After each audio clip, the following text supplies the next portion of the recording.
You see, I've grown up telling lies. Every so often in life, I find myself telling a convenient lie. When I was younger, my mom sent me to get milk someday. So the place nilikuwa nimetumwa kuendea maziwa was at a distant home in our village.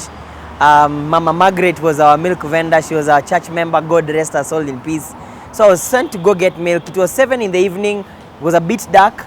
But that route that led to her home had fierce dogs. And I feared dogs as a young boy. I did not want to be in an environment where I know the dog can chase after me. So I left home with that milk can, nikaenda. I thought about it. There's no way I'm going to track that road at night in darkness alone. So I decided to pause somewhere, sat somewhere, estimated the time it would take me kuenda kufika kwa Mama Margaret na kurudi. So I sat somewhere, then I came back home with an empty bottle and I told my mom nimefika huko, nikaambiwa maziwa hakuna because ndama imenyonya. You know what that simply means is the young one of a cow has sucked all the milk. So there is no milk. They forgot to tie the calf and then the calf drank all the milk. So there is no milk. So what I didn't know is that we had mobile phones. So my mom just did a phone call to Mama Margaret's residence and asked, did this guy come for milk? I said, tumemgoja, he didn't show up. The milk is still here.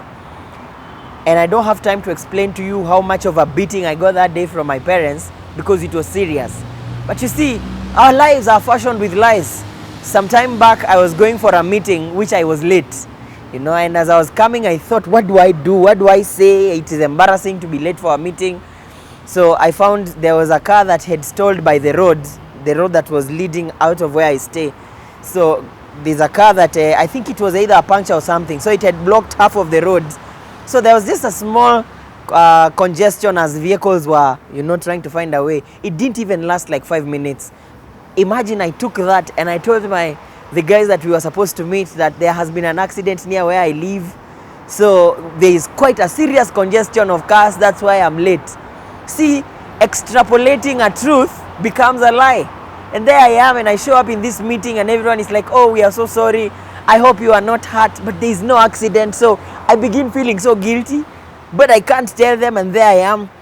See, all of us tell lies one way or the other. In fact, let me read you some of the reasons why we tell lies. Number 1, to avoid being punished. The major reasons why a lot of us tell lies. We are avoiding some form of punishment. If it's from your parents, you tell a lie so that you don't suffer some consequence. If it's in school to your teachers, you lie about your homework, you lie about your exam because you're trying to avoid some form of penalty. If it's to your spouse, to your husband or wife, you're trying to avoid some level of accountability. Number 2, some of us lie to obtain a reward that's not easily obtainable. So this is why you'll find people lying on their CVs because you want to get some favor. Lying on your application letters. Both of us falsely claiming work experience in a job interview because you are looking for some rewards. When it's time for appraisal, some of us go as far as bribing our seniors ndio tuandikiwe the right favorable appraisals or report so that we can get certain types. Number 3, to protect another person from being punished. Any lying to avoid personal punishment does not change the intent. We've seen this occur between co-workers, friends, where your colleague has done a mistake, they've done something for which they should be punished, but nasemanga sisi watiaji. So you give a convenient lie to cover for them so that they don't suffer that consequence. You cover for your colleagues, and what sometimes we don't realize is that might plunge us into trouble as much as it did for them. So is it about morning time reporting at work?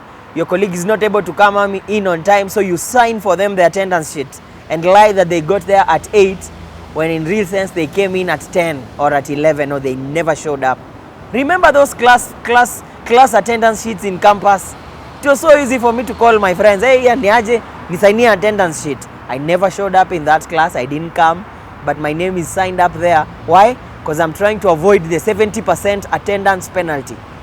That is a lie and it does not please God. Some of us lie to protect ourselves from the threat of harm. Some of us lie to win the admiration and attention of other people, to get out of an awkward social situations, to avoid embarrassment, to maintain privacy, and so on. There are many reasons. Now, you need to understand why you lie, because when you understand the reason why you lie, you are able now to act in a manner that can shield you and protect you from telling those lies. Now that we know the reasons why we lie, why don't you journey with me in the next video as we look at possible solutions and how we can get ourselves out of those situations and scenarios that would lead us to lying. I hope this is exciting you.